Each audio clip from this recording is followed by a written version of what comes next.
반갑습니다. 반갑습니다. 반갑습니다. 네, 27차시 네. 네. 신성한 과학교실. 교실. 제가 까먹어서 그런 게 아니고요. 네, 27차시입니다. 물리 같은 경우에는 저희가 원래 온라인에서는 이제 상대성 이론까지만 하려고 했었어요. 아. 네, 그런데 너무 이제 반응이 뜨겁고 와. 더 해달라, 그렇죠, 더 해달라 그렇죠. 난리가 나가지고 그렇죠. 난리가 저희가 났죠. 어쩔 수 없이 그런 건 아니고요. 시간이 남아서. 네, 시간 남아서 이 원자 모형이랑 이 전기 쪽 앞쪽을 좀 나가려고 합니다. 이거 네, 그 뭐야 영침범 아닙니까? 맞습니다. 아. 영역을 침범하겠다고 선전포고하고 있습니다. 그렇군요. 네. 오늘 한번 격돌 한번 해보시죠. 아, 우리. 근데 똑같은 얘기. 화학이랑 격돌한다고요? 어. 뭐 자가 면역 같은 거죠. 뭐. 물리의 분과인 하나랑 어떻게 또 싸우겠습니까? 그만 나올 줄 알았어요. 네. 뭐 오늘 뭐 많이 좀 도와주세요. 아, 사실 제가 또 분과에 맡기다 보니까 전문성에서 자리를 바꿔야 될 수도 있겠네요. 네, 네, 오늘 네. 이번 시간은. 네, 두고 보겠습니다. 아, 그래서 네. 내 눈으로 살펴보겠습니다. 네, 카메라 잠깐 넘겨드리겠습니다. 일단은 이렇게 네, 저희 사실 전기에 대해서 다루게 될 텐데 그 전에 이제 전기의 근원이 되는 이 입자들부터 이제 좀 전기 배우려고. 소개를 하고, 배우려고 네, 이거부터 맞습니다. 시작을. 전기에 대해서 배우려고 원자 모형을 먼저 배웁니다. 어허. 어쨌든 원자에서 전기력이 시작되는 거잖아요. 그렇구나. 어, 왜 눈치를 보십니까? 아니요, 주무시고 계실래 제가 잘못 봤나 싶어가지고. 아, 네. 네. 전기 하면 이렇게 막 네. 옛날에 이거 막 하는 거. 여러 개 이렇게 하는 거. 너무 옛날이라 이거 네. 똑딱. 학생들 뭐 맞다 그것도 있잖아요. 있었고. 그건 뭐예요? 그거 이게 옛날 점막 가스레인지에서 점막이 떡- 점막이. 똑딱이 점화장치. 똑딱이 똑딱이. 그 오락실에 이렇게 탁탁탁. 그러시면 안 됩니다. 네. 범죄입니다.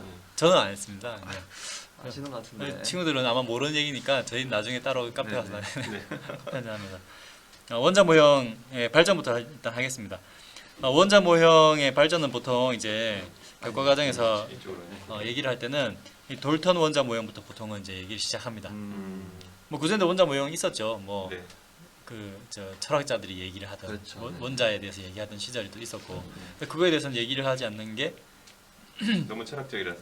최소한의 어떤 과학적인 근거라든지 증거라든지 뭐 어떤 그런 바탕을 가지고 얘기를 해야 되는데 그런 것들이 없었던 시절인 거죠. 그런 것들을 이제 옛날엔 그랬죠. 과학사에서 그냥 빼고 예. 과학사에서 뺀다는 게 아니라 이제 교육 과정에서는 빼고 돌턴부터 이제 얘기를 시작하겠습니다. 돌턴 원자 모형은 화학쌤이 나중에 자세히 해주실 거니까 넘어가십니까? 돌턴 원자 모형의 그러니까 어떤 보니까 그림 네, 보니까 네. 돌 같네 그냥. 맞습니다. 그냥. 이 돌이며 돌. 네, 돌턴이란 돌. 돌턴이 어떤 질량 보존의 어떤 그 개념을 가지고 원자 모형에 접근을 했어요. 어떤 겹쳐지지 않는 어떤 부피를 최소한의 부피를 가지는 어떤 입자들이 있기 때문에 이 물체들이 구성을 할 수 있고 줄지 않고 늘지도 않고 이런 이제 어떤 부피가 딱 정해진 입자들이 있다. 쪼갤 수 없는 입자들이 있다 이렇게 얘기를 한 거죠. 이제 뭐 이것도 이제 뭐 최소한의 근거들은 이제 가지고 얘기를 했습니다. 네. 질량이 보존된다라든지 뭐 이런 것들 별로 중요하지 않습니다. 저번에 예, 했으니까 이제 알아. 네. 확실히 저서 알아. 러더포드 네. 그다음에 톰슨 러더포드 이렇게 나오는 거예요. 했었죠, 그죠? 돌턴의 원자 모형이 별로 중요하지 않은 게 또 전하에 대해서는 전혀 얘기하고 있지 않기 때문에 근데 저희는 전하가 이제 중요하거든요. 전기니까 지금. 네, 그렇죠. 전기 단위니까. 이제 그 다음에 톰슨 부자입니다. 톰슨 아버지랑 아들이 이 전자에 대해서 밝혀냅니다. 돈이 많은 부자라고. 네. 아버지가 아들. 옛날- 리치는 아니었어요. 옛날 과학자들은 다 부자더라고요. 근데 톰슨 아들은 아버지 때는 모르겠지만 뭐 부자 3대 안 간다고 아들은 좀 형편이 좀 어려웠나 봐요. 그런가요? 네, 공부에 좀 어려움을 겪었다고 하더라고요. 톰슨 부자가 이제 연구를 해가지고 전자에 대해서 밝혀냅니다. 전자빔은 이미 있었거든요. 음극선이라고 하죠. 그때. 네, 어떤 배터리도 이미 개발돼 있었던 시절이니까 고전압을 가하면 뭔가가 확 뿜어져 나오는데 이걸 이제 연구를 해보니까 자기장에 의해서 뭔가 휘고 막 움직이고 그리고 그 입자들이 뭔지는 모르겠지만 아주 균일한 질량을 가지고 있는 입자들이다. 그래서 이제 마이너스를 띠고 있고 아주 작은 질량을 가지고 있는 어떤 입자가 뿜어져 나온다. 음극선에서. 그렇죠. 음극관에서. 그게 음극선이다. 음. 그래서 어쨌든 물질에서 뿜어져 나오니까 이 물질 안에 본래 들어있던 물질이다. 입자들이다. 이렇게 생각했던 거죠. 그래서 이 뭔가 강력한 압력을 가하면 뿜어져 나왔다는 점에서 전자들이 마이너스를 띤 입자들이 부드러운 빵 같은 어떤 그 바탕 속에 콕콕콕콕 박혀 있다고 생각했어요. 건포도 빵 같은. 건포도빵 모형이라고 네. 하죠. 건포도빵 모형이라고도 많이 합니다. 일단 맛있겠다. 툭 치면 떨어져 나와야 되니까 네. 부드러운 빵이어야 되겠죠. 네네. 그리고 떨어져 나오기 전까지는 플러스든 마이너스든 보이지 않아요. 그래서 빵은 플러스를 띠고 있다. 플러스 빵에 마이너스 건포도. 그렇죠. 그래서, 균일하게 툭툭 치면 전자가 톡톡 튀어나온다. 음. 이렇게 생각했던 거죠. 이건 이제 빵에다가 이제 박혀 있다고 이제 제가 그리려고 가져온 거고, 이건 이제 이 파워포인트 만들 때 3D로 이미 구현이 돼 있더라고요. 아, 근데 이 위에 거도 그렇고, 위에 거는 제가 그냥 돌다는. 떼다 쓴 거고, 이 원자 모형의 발전 과정이 워낙에 자주 인용되고 유명한지 아예 세트로 딱 3D 모형이 만들어져 있더라고요. 아 3D로? 네, 3D로. 이거 이제 뱅글뱅글 돌릴 수 있습니다. 네. 그것도 이제 세트로 한 묶음이 돼 있어요. 사실 여기는 안 나오지만 옆에 뭐 톰슨 전에 이제 돌턴 모형이랑 뭐 이렇게 뭐 나와 있습니다. 나중에 한번 참고로 쓰십시오. 그래서 톰슨에 의해서 어떤 입자들 안에 원자라고 하는 입자들 안에 뭔가 전하를 띤 물질들이 어떤 형태로든 들어있다 이걸 알게 됐죠. 이 톰슨의 이제 제자였던 러더퍼드가 그죠? 네. 이제 화학을 듣지 않은 친구들이 이제 처음 듣는 얘기겠죠. 그럴 수 있죠. 러더퍼드가 이제 이 교수님의 이제 연구 결과를 이제 계속해서 이제 증명이 나가고 더 발전해 나가고 하기 위해서 여러 실험을 하는데 그 과정에서 정말 충격적인 실험 하나를 하게 됩니다. 금속 박에다가 금박이죠. 네, 금박. 금박이. 아주 얇은 금. 금박지에다가. 뭐 원자가 뭐 수십 개 선으로 수백 개 선으로 이렇게 아주 얇은. 거의 뭐 금 같은 경우는 네. 3개? 뭐 이 정도로 더 어. 얇게 할 수 있대요. 와. 이 금이 워낙에 이 얇게 펴는 전성이 네. 좋다 보니까 맞아요. 원자 3개까지 줄일 수 있나 보네요. 그러니까 아주 이제 원자 몇 개만 지나면 이제 뚫고 지나갈 정도로 아주 얇은 박을 만들어서 거기다 음극선을 쏜 거죠. 음극선이 아니라 이제 원자 핵들을 쏩니다. 아, 원자에. 전자보다 훨씬 더 질량이 큰 것으로 측정이 되는 원자 핵 덩어리들을 쏩니다. 알파선이라고 하죠. 그건 이제 양성자 2개, 중성자 2개, 아무튼 아주 무거운, 아주 대포알 같이 무거운 원자 세계에서 아주 무거운 편에 속하는 그런 입자들을 두두두두 쏩니다. 빔 중에서는 아주 강력한 질량을 가진 대포들이에요. 금속박에다 썼는데, 금박에다 썼는데 이 빵 모형을 떠올리면 아시겠지만 빵을 뚫고 들어가야죠. 이제 예. 종이에다가 대포를 쏘는 것과 마찬가지였다 이런 비유가 있더라고요. 그래서 뭐 당연히 뚫고 간다. 당연히 뚫고 가는데 뭐 어떤 약간의 힘이 있을 수 있지 않을까 그런 걸 이제 측정하려고 했던 겁니다. 그런데 말이에요. 여기서 이제 시뮬레이션을 좀 볼까 하는데 보기 전에 간단하게 이제 계열을 이제 금박에다가 빔을 쏩니다. 아주 무거운 질량의 빔이에요. 네. 뚫고 들어가는 거예요.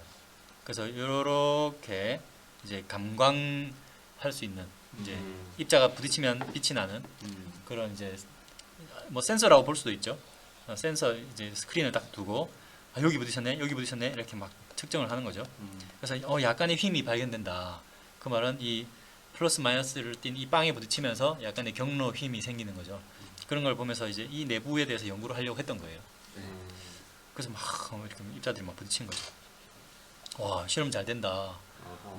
근데 이제 약간의 그 실험 오차라든지 아니면 뭐 누가 이렇게 뭐 이렇게 뭐 잘못 튕겨냈든 뭐 핸드폰 가지고 있으면 핸드폰에 있는 자기 자석에 영향을 받아서 뭔가 영향을 받았는지 뭐 이렇게 뭐 몇 개 이렇게 오류 같은 건 좀 났어요. 이렇게 뭐 한두 개 막 이렇게. 그래서 이런 건 무시하고 이 결과 가지고 이제 해석을 하려고 하는데 그냥 넘어갈 수도 있었는데 이 러더퍼드는 이 한두 개 튕겨져 나온 이 알파 입자를 이상하게 생각했던 거죠. 누가 자석 가지고 있어 그것 때문에 막 야 누구야 막 이랬을 수도 한데 아니면 이 스크린 다 치워 막 이런 게 아니라 스크린 야 깨끗한 거 가져와야지 왜 이미 더럽혀진 거 가져왔네 뒤에 야 대포하러 쐈는데 뒤에 발견됐잖아 이게 누가 이거다 잘못 쏜 거야 뭐 이렇게 할 수도 있는데 대포 아래 종이에다 대포했으니까 네. 무조건 휘더라도 무조건 뚫고 나가야 되는데 그렇죠. 튕겨 나오는 애가 있다. 그렇죠. 종이를 대포 아래 종이를 못 그렇죠. 들었다 이거죠. 제가 만약에 그 실험실에 그 팀장이었으면 음. 이거 스크린 누가 가져왔어 이랬을 거예요. 누가 이상한 거 갖고 왔나 야, 이미 누가 쓰던 걸 갖고 왔어 이랬을 거예요. 근데 러더퍼드는 그러지 않고 튕겨 나왔나 이제 의심을 하기 시작한 거죠. 그래서 수차례 실험을 해본 결과 이건 필연적으로 튕겨져 나옴이 발생을 한다. 수천 개 중에 한두 개가 이제 그걸 발견해서 대부분은 튕겨져 이제 예상대로 들어가니까 아마 대부분의 공간은 방해하지 않는 공간이 맞다. 하지만 몇 개는 튕겨져 나오는 걸 보면 이 쏘고 있는 알파 입자처럼 아주 무거운 입자가 가끔 튕겨 나오는 걸 보면 아주 좁은 곳에 모여 있다. 그것도 플러스인 알파 입자를 튕겨낸 걸 보니 얘도 플러스다. 이걸 이제 발견을 한 거죠. 그래서 플러스가 아주 좁은 곳에 똘똘 뭉쳐 모여 있고 나머지 공간 비어 있다. 그럼 마이너스는 어디? 주변 그렇죠. 이제 뭐 주변에 있다. 주변에 돌고 태양계 있다. 모형이라고도 하는데 태양계면 이제 만유력에 의해서 이 돌고 있을 원 때는 운동을 하잖아요. 네. 그런 것처럼 얘들도 원 운동을 할 수 있지 않겠어. 멀리서- 플러스 마이너스 서로 다 잡아당기니까 그렇죠. 인력이 있으니까 일리가 있죠. 예 그렇죠. 일리가 있죠.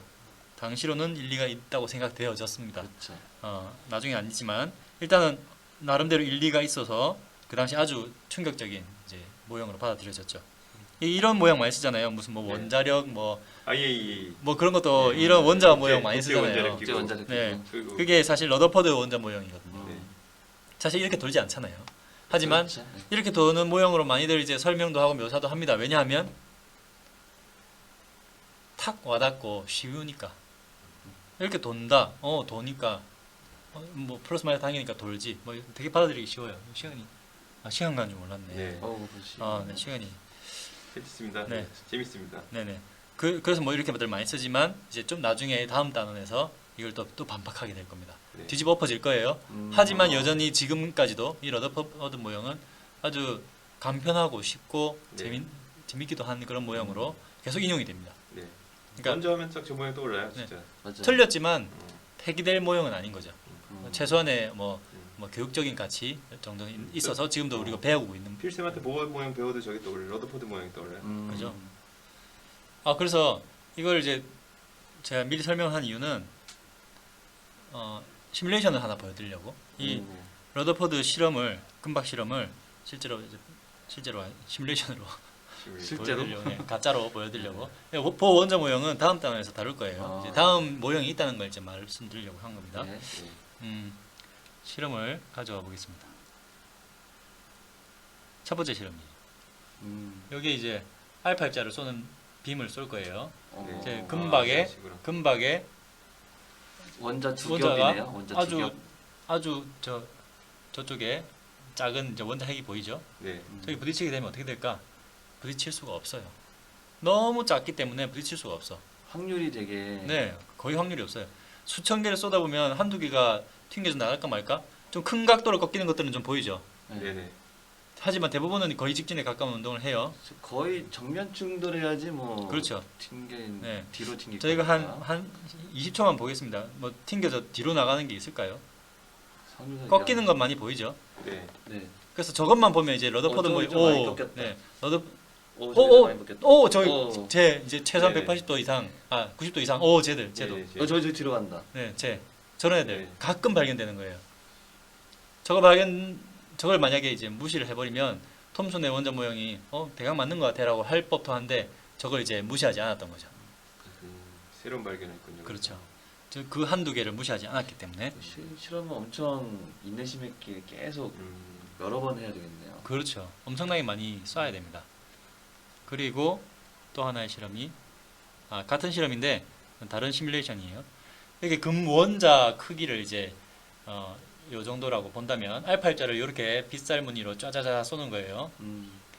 까마귀에 지금 빗살무늬. 네, 이게 그냥 대강 보면 멀리서 그냥 대강 보면 다 직진하는 거예요. 다 뚫고 지나가네. 진짜 빵이라서 그런가? 뚫고 지나가는 건가 하겠지만 자세히 보면 여기 어떤 휨이 있다는 걸 발견할 수 있는 거죠. 아주 좁은 곳에 뭔가가 밀어내는 입자가 있다. 그 조금의 힘이 있다. 더 자세히 보면 그게 사실은 더 큰 힘으로 더 뭐 적은 입자지만 더 세게 밀어내고 있다는 걸 알게 되고, 더 줄이면 이게 엄청나게 강하게 버티고 있어서 거의 반대 방향으로 밀어낼 정도로 강한 청력을 가지고 있다. 밀어내는 힘.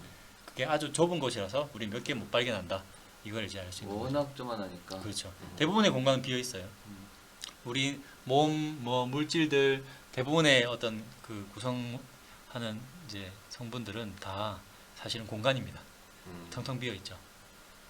내가 비어 있구나. 그렇습니다. 구름입니다. 우린 모두 공즉시세. 우린 모두 시공. 맞습니다. 비어 있습니다. 하지만 그게 이 색 물질을 만들게 되는 거죠. 네. 부처님 말씀이 네, 맞군요. 네네. 불자신. 그래서 오늘 정리 과제는 태양계와 닮은 원자 모형을 주장했던 학자의 이름. 오늘 학자의 이름 여러 개 여러 명 나왔거든요. 네. 그 중에서 처음에 네. 달턴도 돌, 있었고, 돌. 달턴. 달턴, 뭐 탐슨, 뭐 네. 탐슨. 네, 보어는 다음 시간에 배울 네네. 거고요. 보는 다음 시간. 또 둘 중에 누구 하나겠네요, 그러면. 또 누구? 기억은 안 나지만 누군가 있었죠, 그죠? 네네. 네, 오늘 과제 이걸로 이름 제일 하겠습니다. 길었던 사람인 것 같아요. 오늘 배운 사람. 그죠, 그렇죠. 네. 네.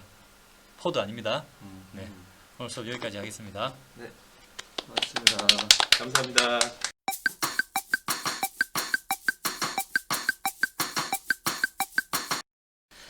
안녕하세요. 안녕하세요. 반갑습니다. 와, 반갑습니다. 화학 시간입니다. 시간입니다. 위대한 화학. 우리 저번 시간에 위, 아래 고마워 엑시드. EXID라면 너무 길어서 엑시드로 해주시기 바랍니다. 엑시드. 산도 엑시드인데 약간 발음 비슷하죠? 네. 에시드. 어쨌든 이거 외우시고요. 저번에 배웠던 걸 이어서 오늘은 그걸 찍고 뭐야? 여기 화면을 찍어줘요. 네. 네. 넘어가서 오늘은 순차 이온화 에너지입니다. 아. 순차 이온화. 점점 어려워지는 네. 뭔가 조금 더 앞에 뭐 붙었죠? 네. 순차라는 건 뭘까? 순차. 오더. 오더. 예, 순서로 순서죠. 맞춰서. 예. 그러니까 알고 보면 전자가 하나만 있는 건 아니잖아요. 네. 여러 개 있으니까 음. 이제 하나만 떼지 않고 아. 더 떼겠다. 아. 하나씩 더 떼겠다라는 거고요. 아. 그랬을 때 에너지 얼마냐? 이게 바로 순차 이온 에너지입니다. 그러면 원자 하나당 여러 값이 막 많죠. 두 번째, 세 뭐 번째, 네 번째. 7차, 8차도 있을 수 있고, 맞죠? 그러니까. 근데 우리는 이제 우리가 배우는 것들은 하나의 껍질의 전자가 최대 8개까지밖에 없어가지고 8개까지만 보도록 하겠습니다. 그럼 그 껍질 안에서는 다 똑같은 거예요. 그렇죠. 그 안에서만 이제 첫 번째 하나 떼어내고 가장 바깥에 있는 최외곽 전자를 하나 떼어내고 또 남았어 또 떼어내고 또 남았어 또 떼어내고 그 다음에 다 떼어냈다? 그럼 그 다음 것도 한번 떼어볼까? 그걸 또 떼어내고 이런 식으로 하나씩 떼어내는 겁니다. 확 늘어나게. 네, 확. 이제 어떻게 될까를 그걸 보자는 거죠. 자, 이제 마그네슘의 순차적 이온 에너지가 쭉 나와 있는데요. 보면은 마그네슘이니까 플러스 12이겠죠? 네. 10이고 하나 떼어냈습니다. 떼어낼 때 이제 여기 단위 값을 보면은 738kJ라는 에너지가 필요하다고 되어 있죠. 1몰의 전자를 떼어내려면 되게 많이 필요하네. 꽤 많이 필요하죠. 네. 와. 그 다음에 이제 두 번째 걸 떼어낸다. 그러니까 하나 떼어낸 다음에 그 다음에 두 번째 거를 떼어내려고 한다. 이거 두 번째 거죠? 네. 두 번째 떼어낼 때 어떨까요? 더 떼어내기 쉬울까요? 어려울까요? 더 힘들죠. 네, 더 힘들죠. 왜냐면 끌어당기는 힘이 더 셀 것 같아요. 왜 그러죠? 원자핵이 끌어당기는 힘이 그대로인데 이게 하나씩 떼가니까. 하나 뗐더니 나를 뭐하는 놈이 당기는 거. 방해하던 놈이 방해하던 그렇죠. 놈이. 나를 밀어내던 놈이 그러니까 핵과의 인력을 사랑을 방해했던 다른 핵전화가 전자가 빠진 거기 때문에 유효핵 전화가 늘어나겠죠. 음. 그래서 유효핵 늘어난 상태이기 때문에 떼기 더 어렵게 되는 거죠. 그래서 1451로 늘어납니다. 많이 저거 늘어나죠. 되게 에너지 큰 거 아니에요? 킬로줄이 제가 칼로리가 1칼로리가 4줄 정도 되지 않나요? 네.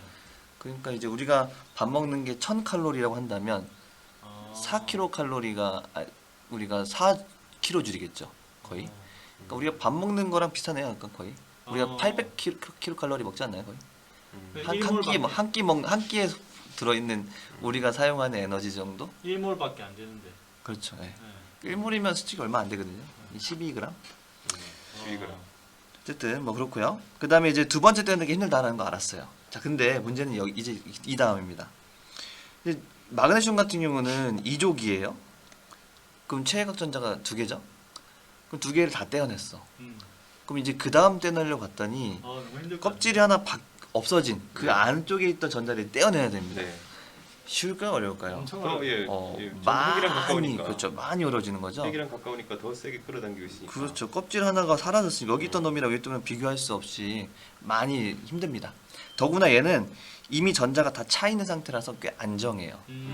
우리 그렇구나. 이온이 될 때도 안정한 이온이 되기 위해서 이렇게 전자 껍질이 다 차여 있는 그런 상태가 되잖아요.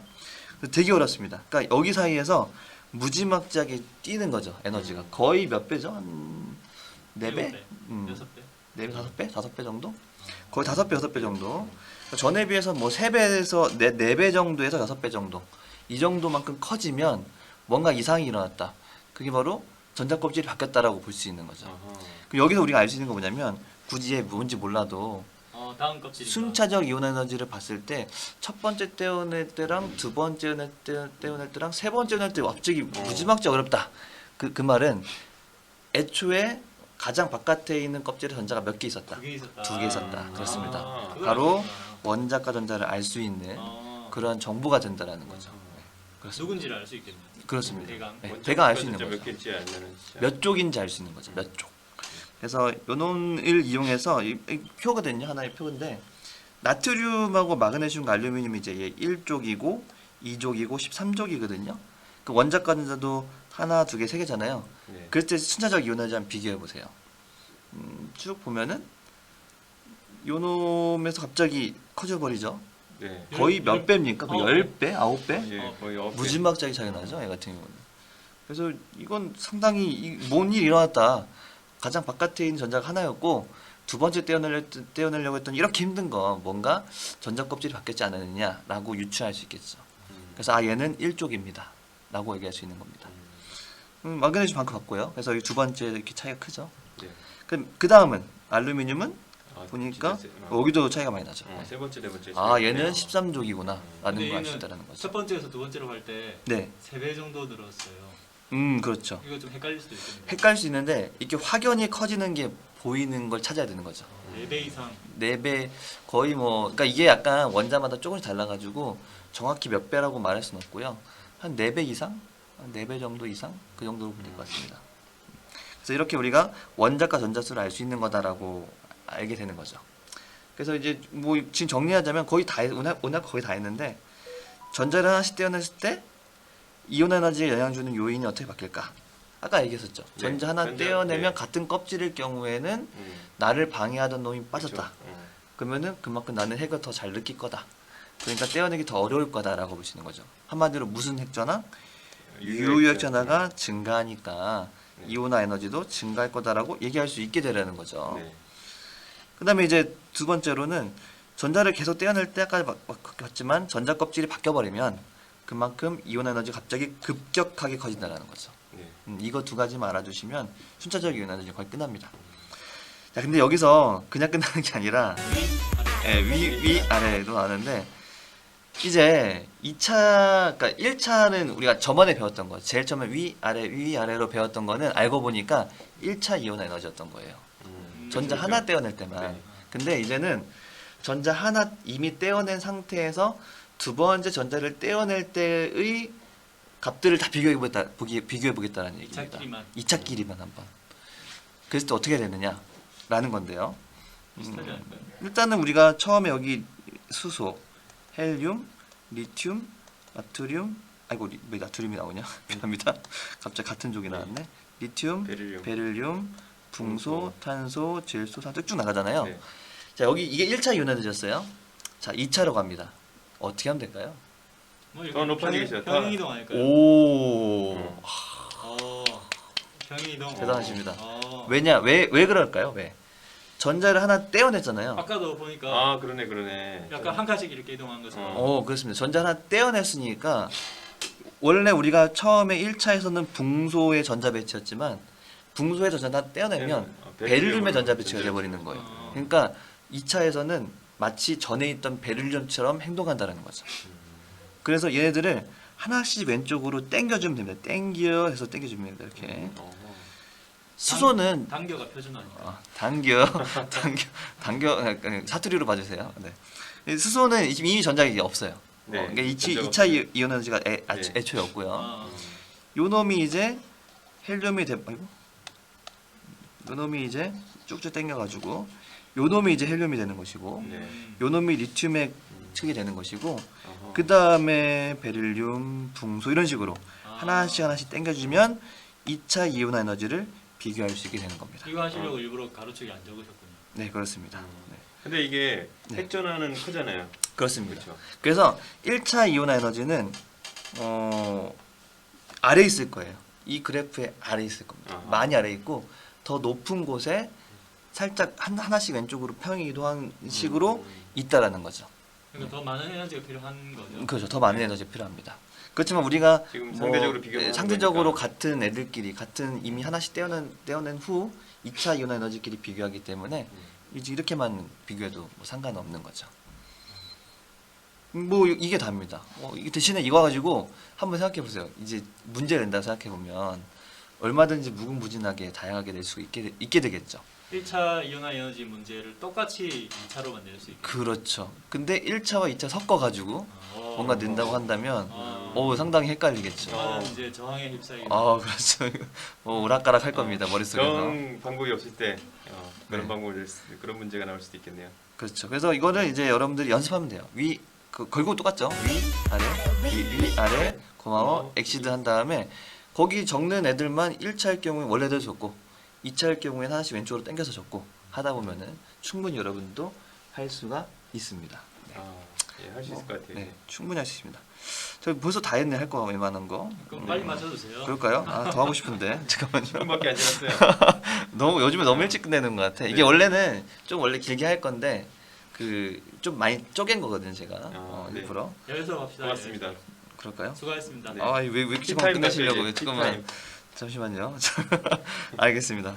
우리 친구들 문제를 한번 풀어보시고요. 그 문제입니다. 모든 원소에서 2차 이온 에너지가 가장 큰 원소는 누굴까요? 수소.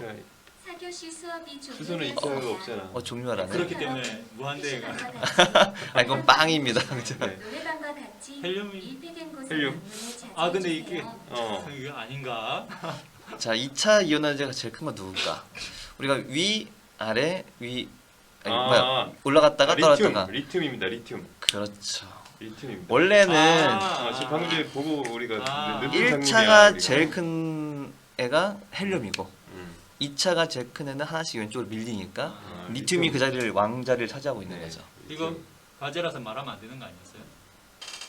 자, 그러면 3차 이온 에너지 가장 큰 것은 누굴까요? 누굴까요? 그걸 옮기면 되는 거예요? 그렇죠. 하나씩 더 옮기면 됩니다. 네. 그래서 오늘 질문이 과제가 뭡니까? 과제는 따로 나갑니다. 저 원래 여기 이 과제랑 나가는 과제랑 좀 틀려요.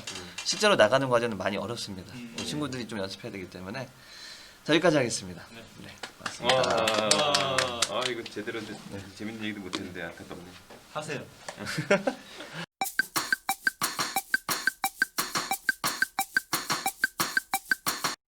밑에 한번 찍어보시죠. 제가 여기 그 선생님 그 목에 있는 끈에 매달려 있는 사람 같습니다. 이렇게 막 이렇게 인형. 이거 뭐라 그러지? 무슨 인형이라 그러지? 마리오네트. 마리오네트. 맞나?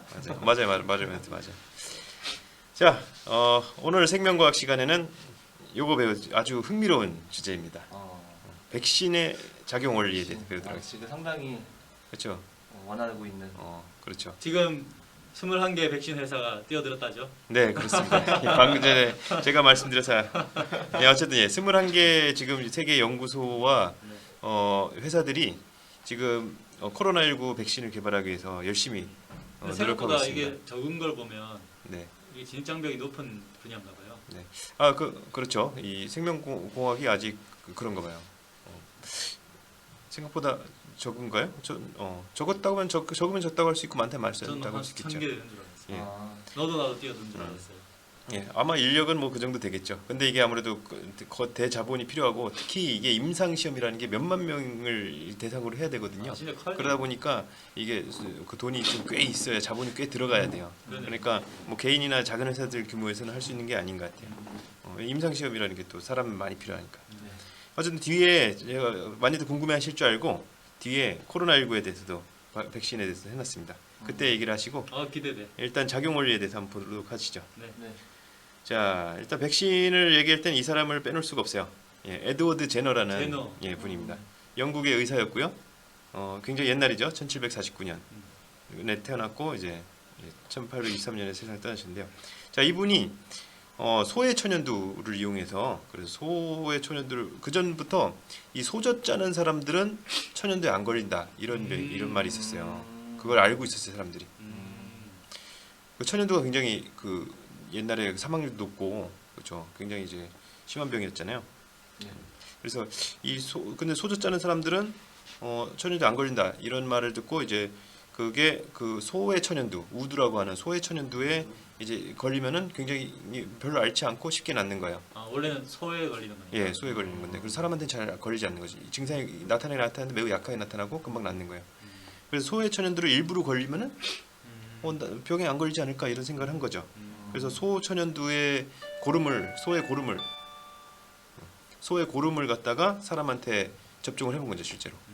그랬더니 진짜 병에 안 걸린 천연두가 안 걸린 거예요. 그 고르면은 우두의 바이러스가 그렇죠, 바이러스가 남아 있는 있는 거죠. 건데 예, 그걸 사람한테 넣어서. 네, 사람한테 해서 그게 그 어떤 뭐 항체나 뭐 그런 거로서는 거의 비슷하게 작용한다 보네요. 그렇죠. 항원으로 작용을 한 거죠. 아, 항원으로. 예. 그런데 이제 어떻게 사람의 천연두랑도 이제 비슷한 게 있는 거죠.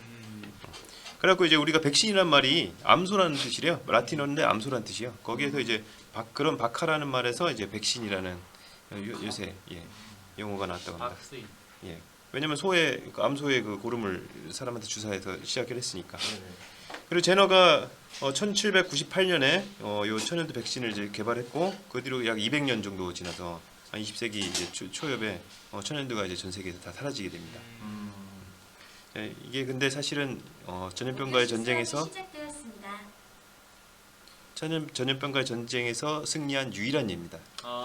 사실은 뭐 거의 뭐 전염병과의 전쟁에 승리한 예는 없죠. 소아마비. 예, 소아마비, 그렇죠. 그런 것도 있고.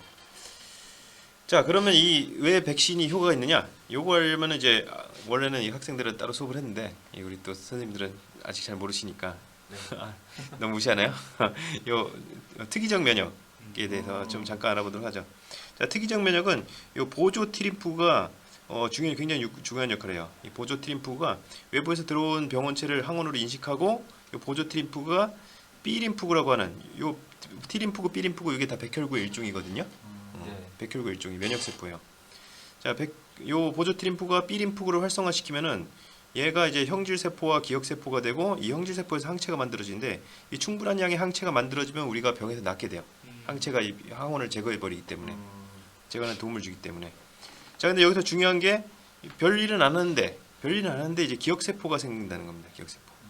왜냐면 이제 B림프구가 여기서 이 세포 분열을 해서 숫자가 늘어나는 거예요. 그래서 원래 있던 B림프구보다 기억세포가 형성되면은 숫자가 더 많습니다.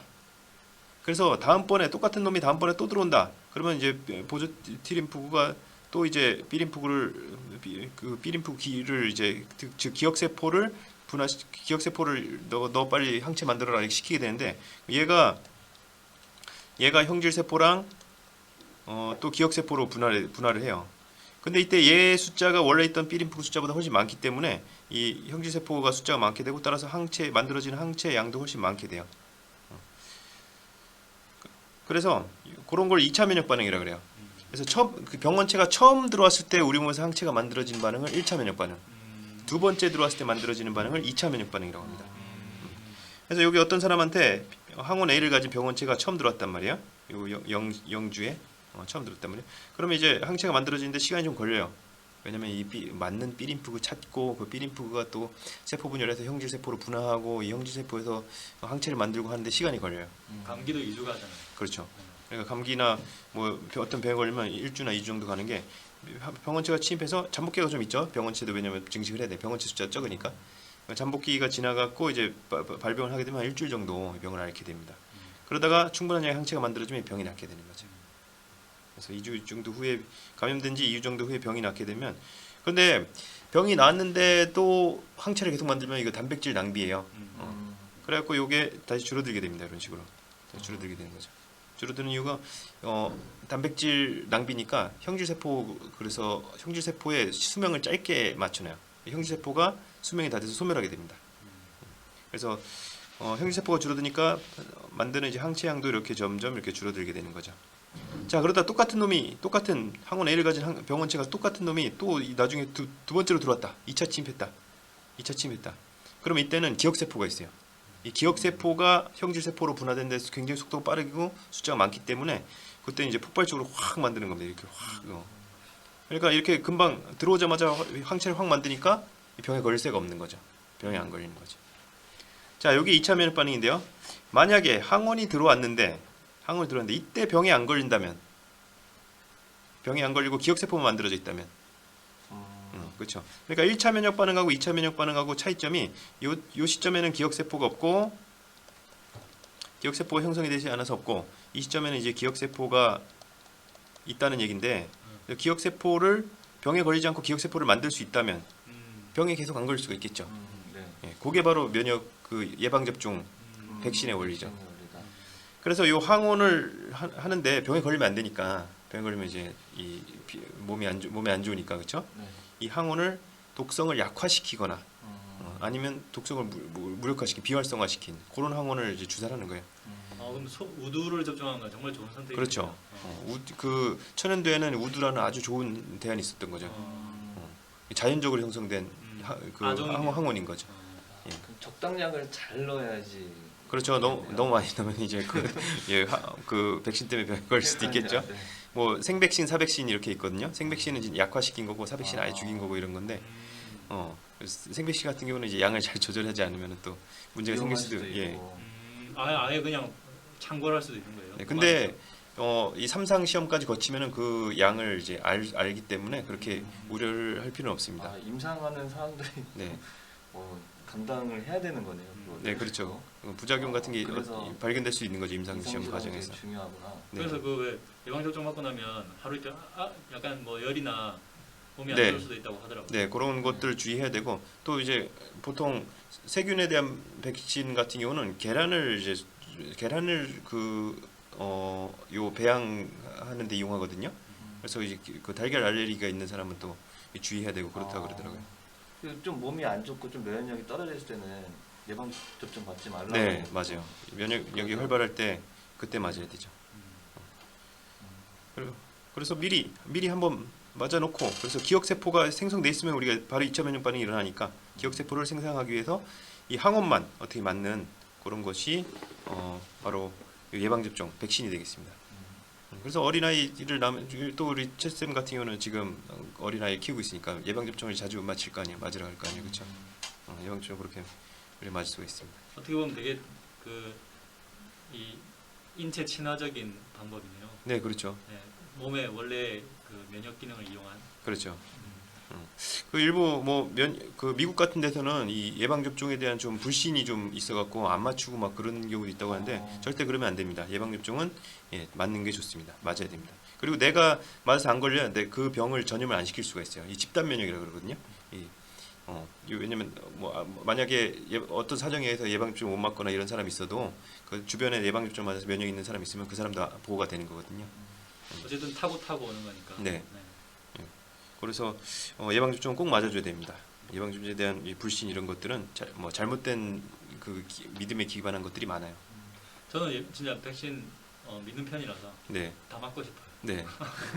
애기한테 일단 네. 그 무조건 마치고 이제 유료도 이제 다 마치고 맞을 수 있는 거 다 맞고 싶어요. 애기들 또 국가에서 지원해 주는. 예, 거의 국가에서 지원해 주는데 아직 안 되는 게 몇 가지 있는 것 같아요. 그런 거 다 마치고 이러죠. 요새는 근데 우리나라 워낙 이렇게 의료보험이나 이런 게 잘 돼 있어갖고 우리나라는 별 걱정이 없습니다.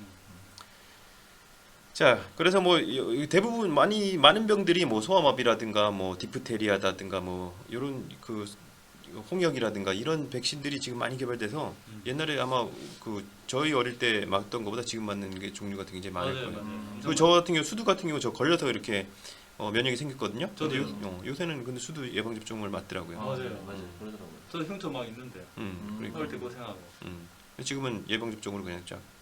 그때는 없었나요? 글쎄요. 아, 예, 제가 역사까지는. 볼까요? 그리고 또 우리나라도 뭐 그때 뭐 여러분들 어렸을 때는 우리 선생님도 어렸을 때는 좀 아직 선진국 반열에 들지 못했던 시절이니까 그래서 소아마비도 동네에 있긴 했거든요. 그러니까 아, 예. 근데 그게 전염병이었더라고요. 그러니까요. 바이러스에 왠지 의해서. 그냥 원래부터 아팠던 네, 사람 그냥 맞고 뭐 이러는데 천천히 자기가 가니까. 있는 것 같다 이라 네. 했었는데 전염병이었다니. 참. 그래서 그 대부분의 병원체에 의한 질병들은 그 백신 개발할 수가 있는데요. 백신을 개발 못하는 것들이 이제 독감 같이 너무 독감도 백신이 있긴 있죠. 근데 독감은 이제 매년 맞아야 되는 이유가 계속 돌연변이를 이용해 일어나서 계속 다른 애들한테 감염되는 거기 때문에 계속 매년 맞아야 되죠. 매년 또 다른 종류가 유행하니까. 겹쳐서 걸릴 수도 있죠. 두 예, 개. 그렇죠. 여러 가지가 한꺼번에 걸릴 수 있죠. 감기 같은 경우 흔히 그래요. 여러 가지가 같이 걸려요. 감기나 폐렴 같은 세배 경우. 아픈 건가요? 그죠. 예, 그냥 정신이 없기 때문에 한 벤지 두 벤지 이거를 측정을 본인의 고통이기 때문에 글쎄 근데 측정할 림프- 수 있을까요? 그 백혈관 힘들겠다. 되게 오래 갈 얘도 맞춰야 되고 제에 맞는 맞아요. 항체도 만들어야 되고. 네, 바쁘겠죠. 네. 그러네요. 열심히 일하고 있는 우리 림프구에게 백혈구에 감사를. 덕분에 네. 자, 여러분들 관심 많은 제가 또 준비를 해왔습니다. 예, 코로나19 백신. 주식 투자 뭐 그런 얘기 설명인가요? 마더나인가요? 마더나? 예, 마다나. 모더나라고 하시죠, 그냥. 예, 마더나. 아까도 우리 최 쌤께서 잘 아시지만 21개 정도의 지금 회사, 뭐 중국, 뭐 영국, 뭐 일본, 우리나라, 뭐 미국, 뭐 이렇게 여러 나라에서 지금 백신을 치료제뿐만 아니라 백신까지 개발하고 있는데 백신만 21개 정도 그 지금 개발하고 있대요. 근데 가장 그 임상 시험을 가장 먼저 실시한 회사가 미국의 모더나라는 회사입니다. 저기 투자하면 되나요? 지금 다 엎어진 지금- 것 같던데요. 예, 다 아, 오픈된 그런가요? 겁니다. 다 오픈된 거기 때문에 역시 예, 오픈되면 늦는 거죠? 네 그렇죠. 아무래도 아무래도 여기 선생님들은 또 이렇게 주식 투자에 관심이 있으시다 보니까 그렇습니다. 웬만한 건 다 엎어졌다고. 네. 자, 아직 엎어진 것보다는 아직 그 임상 시험 진행 중이고요. 임상 시험에서 이제 그런 효과가 없거나 아니면 부작용이 심하거나 이런 것들은 이제 빠지게 되겠죠. 자, 요거는 저도 이제 특이한데요. 이게 mRNA 백신이에요.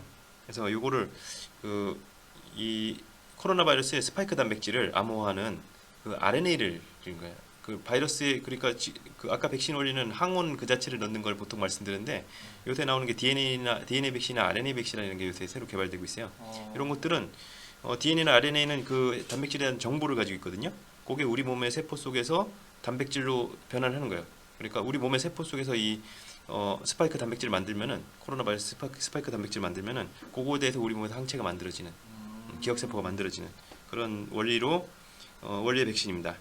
가장 먼저 3월달에 가장 먼저 시작했습니다. 여기가 동물 실험 뛰어넘고요. 동물 실험과 인간 인체 실험을 같이 시작했어요. 자 그리고 현재 효과가 있어 일상에서 효과가 있어갖고 임상 2상 진행 중이고요.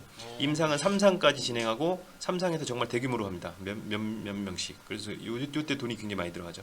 그리고 요 3상을 통과하면은 상용화 될 수가 있습니다. 와. 그래서 여기는 3월에 시작했는데 한 3월에서 한 1년 6개월 정도 예상하고 있었거든요. 그러니까 내년 9월 정도에 이 상용화 될 수 있는 그런 이 백신이 되겠습니다. 미국에선 가장 빠른 거고요. 자 그런데 얘가 제일 먼저 임상을 시작했는데 얘를 앞선 새치기 하고 너 비켜하고 앞서 나온 백신이 있어요. K 백신인가요? 아닙니다. 영국입니다. 영국입니다. K 백신 아니고 E 영국입니다. 백신인가요? 예, 영국입니다. 영국의 옥스포드 대학에 또 아주 권위 있는 방금 전에 얘기했던 최초의 백신을 만들었던 제너 연구소. 예, 제너 연구소입니다. 제너 에드워드 연구소. 제너 연구소입니다. 아직 살아 계신가요? 아까 생물 연도가 다 적혀 있었죠. 1823년에 돌아가셨다고 돼 있습니다. 예, 이번에 업적을 기려서 만든 에드워드 제너 연구소가 백신을 개발한 연구소예요. 여기랑 이 옥스포드 대학 연구소랑 옥스포드 대학 뭐또 세계 최고의 대학 아니겠습니까? 여기랑 이제 아스트라제네카라고 하는 두 회사가 이제 같이 이렇게 공동 연구를 하고 있고요. 자, 이게 또 재밌는 스토리가 있는데 요거는 이제 원리가 그 침팬지의 감기를 일으키는 침팬지의 폐렴을 일으키는 침팬지 아데노바이러스가 있어요. 자, 요게 침팬지니까 아무래도 아까 우두처럼 이게 종이 다르니까 사람한테는 좀 약하게 감염되겠죠. 자, 그래서 이 아데노바이러스의 유전자를 조작해 갖고 아데노바이러스에다가 이 코로나 바이러스의 유전자를 얻는 거예요. 그리고 그걸 이제 감염을 시키는 거죠, 일부러. 그러면 이제 사람한테는 별 병을 안 일으키고 어차피 침팬지를 감염시키는 건데다 거기다 유전자 조작까지 했으니까 그렇죠. 대신 이제 사람한테서 면역을 일으킬 수가 있는 거죠. 기억세포를 만들 수가 있는 거죠. 자, 근데 이게 진짜 재밌는 게 요걸 원래 이 제너 연구소에서 말라리아 백신을 개발하려고 했대요. 이 방법으로 실패를 한 거예요. 실패하고 하는데 그때 마침 이제 코로나19가 대유행하기 시작한 겁니다. 그래서 이미 만들어져 있던 거에다가 코로나19 바이러스를 얹은 거죠. 한번 해보자 하고 네. 했는데 예. 근데 3상까지 진행. 예, 근데 이게 굉장히 효과가 있었던 거예요. 거예요. 특히 이제 유인원한테 그 침팬지나 보노보한테 이 실험을 했는데 진짜 영구 항체가 생긴 겁니다. 그래갖고 이제 그런 동물 실험이 빨리 끝나서 인체 실험도 지금 빨리 진행된 거예요. 그래서 오히려 3상은 먼저 들어갔어요. 5월달에. 그래서 이게 제일 빠를 걸로 예상이 되고 있습니다. 요게 빠르면은 이제 빠르면 한 올해 말에부터도 이게 상용화가 될 수가 있어요. 근데 저기 어쨌든 이익단체니까. 네, 거기다가 제너 연구소는 중요한 게 여기 모더나 같은 거는 진짜 회사예요. 그냥 이윤이 목적인데 얘는 제너 연구소는 비영리단체예요. 대학 연구소예요. 대학 연구소. 거기다가 제너가 또 대단한 게 아까 제너 또 선생님을 또 얼굴을 좀 보면은 제너가 또 대단한 게 이 천연두 백신을 개발해 놓고 자기가 특허를 안 냈어요 일부러. 영국 왕립학회에서 특허 내라고 막 했는데 특허를 안 냈어요. 그래 누구나 막 쓰라고 이거는 전염병 되니까. 그냥 공개를. 그 개발하신 분도 그죠. Who owns the patent on this vaccine? Well, the people, I would say, there is no patent. This is, could you patent the sun? 어쨌든 대단하신 분들이죠. 자기 돈 벌려고 특허를 안 낸 게 아니라 그냥 무료로 풀었어요. 근데도 이제 나중에 부자가 됐다고 합니다. 여러 기부금이 쏟아져 들어가고. 그러긴 하겠다. 예. 어쨌든 뭐 명예와 부와 또 존경을 동시에 받는. 그래서 제너 연구소에서 또 이번에 또 빠르게 성공했으면 좋겠네요. 예. 아주 좋은 소식입니다. 이렇게 이 백신이 되면은 일단은 백신 맞고 면역이 생기면은 코로나19 바이러스에 그렇게 두려움 없이 우리가 돌아다닐 수 있고 특히 뭐 의료진 같은 경우 엄청 꽁꽁 싸매고 고생하시잖아요. 그렇죠? 근데 면역이 있으면은 치료하는 데도 훨씬 도움이 되고 그렇습니다. 빨리 잘 돼서 우리가 또 이런 온라인 수업도 하고 있는데 온라인 수업 뭐 계속 이어나가겠지만은 왜냐면 이제 차세대 이제 교육 방식이니까요. 일어나겠지만은 우리가 어쨌든 정상적인 좀 더 이렇게 우리가 편안히 대면할 수 있는 그런 날이 빨리 왔으면 좋겠습니다. 자, 우리 기원하면서 백신의 작용에 대한 수업 마치도록 하겠습니다. 네, 고맙습니다. 자.